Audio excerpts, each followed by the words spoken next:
একাটা মনের এই জায়গার খিদেটা মেটে, আর হচ্ছে পেটের খিদেটা কি করে মেটে।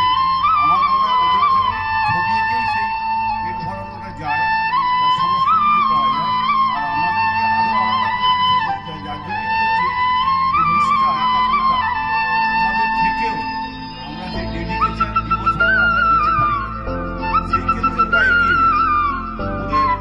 ওদের মেটেরিয়াল কোয়ালিটি অনেক ভালো, ওরা অনেকটা সময় দিতে পারে, যে সময়টা আপনি মানে কী বলবো হবি কালচার করার মতো হয়ে যায়। সব কিছু কাজ সেরে যে রাত্রিবেলা বসলে 2-3 ঘন্টা ছবি আঁকতে।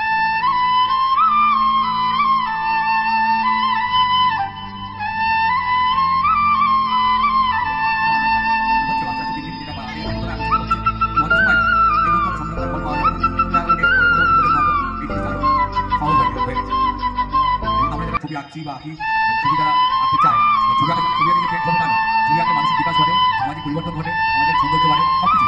এই মানসিক বিকাশের জন্য ছবি আঁকা অবশ্যই দরকার। আগে ছবি আঁকে খেতে হবে তা বলছি, ছোটবেলা থেকে ছবি আঁকার মধ্যে বা গান নাচ সাংস্কৃতিক চর্চা করে থাকে, তার মানসিক বিকাশ সব দিক থেকে বাড়ে, এটা আমার বিশ্বাস। এই আমি ধন্যবাদ। আমি এখন বলার জন্য সাহায্য করতে পারি। যেটা বলি ডেভেলপমেন্ট অফ ইমাজিনেশন, মানে ছবি আঁকা মানে শুধু শিল্পী হওয়ার জন্য নয়, যে সাবজেক্টে থাকে ছবি আঁকার একসঙ্গে চিত্রকলা বিভাগে এই যে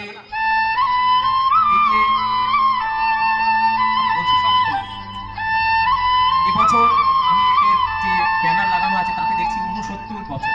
আমি জানি না এত প্রাচীন, মানে আমাদের এই নর্থ 24 পরগনা, আজকে হয়তো সেটা আলাদা হয়েছে, এর সমকক্ষ এই ধরনের মাল্টিপল ফেসেটের শিক্ষাঙ্গন আছে কিনা আমার কিন্তু জানা নেই।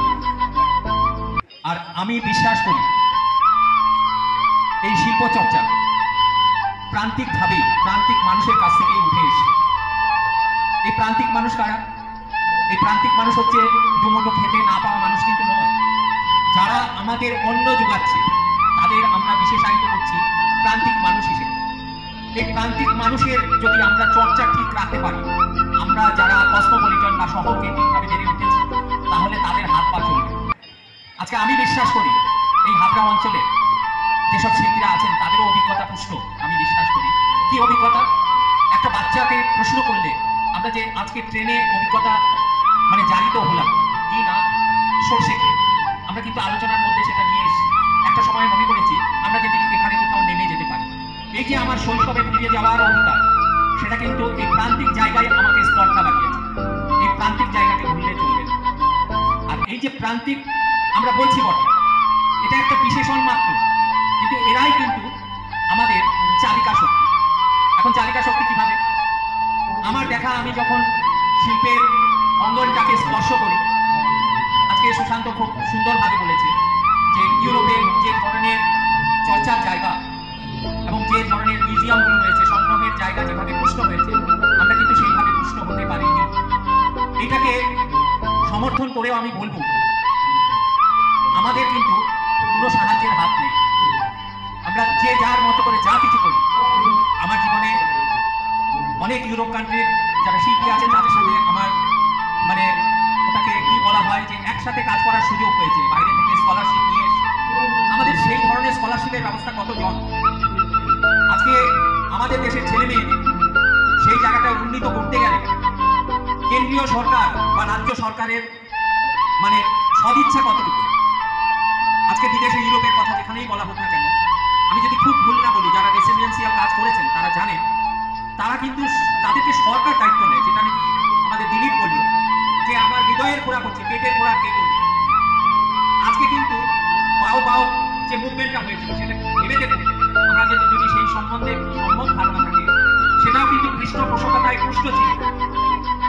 আজকে যদি আমি মাইকেল অ্যাঞ্জেলো থেকে শুরু করে লিওনার্দো দা ভিঞ্চি থেকে শুরু করে তার পরবর্তীতে যারা এই রেনেসাঁ যুগকে আরেকটা জায়গায় নিয়ে যাচ্ছেন, যেটা নাকি প্রকৃতি নির্ভর, সেজান, যেখানে নাকি বগা রয়েছে, সেখানে আরো অনেক শিল্পী আছে যারা সূর্যের আলোকে কেন্দ্র করে ছবি এঁকেছে। এই যে আলোটাকে ধরা, এবং তার জন্য তারা কিন্তু তাদের দেশের প্রান্তিক জায়গায় গিয়ে কাজ করেছে। আমাদের কিন্তু এই জায়গাটা মনে রাখতে হবে।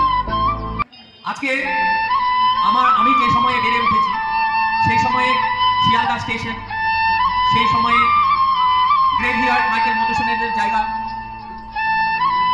সেই সময়ে বাক্সার কাছে তিরুজিওর জায়গা, সেই সময়ে কলকাতার ঘোড়াশাল মাউন্টেনারি হর্স মাউন্টেনারি, সেই সাথে শিয়ালদা স্টেশন, সেই সাথে আলিপুর চিড়িয়াখানা, সেই সাথে হাওড়া স্টেশনে আমরা শ্রমিক ছিলাম যারা শিল্পী।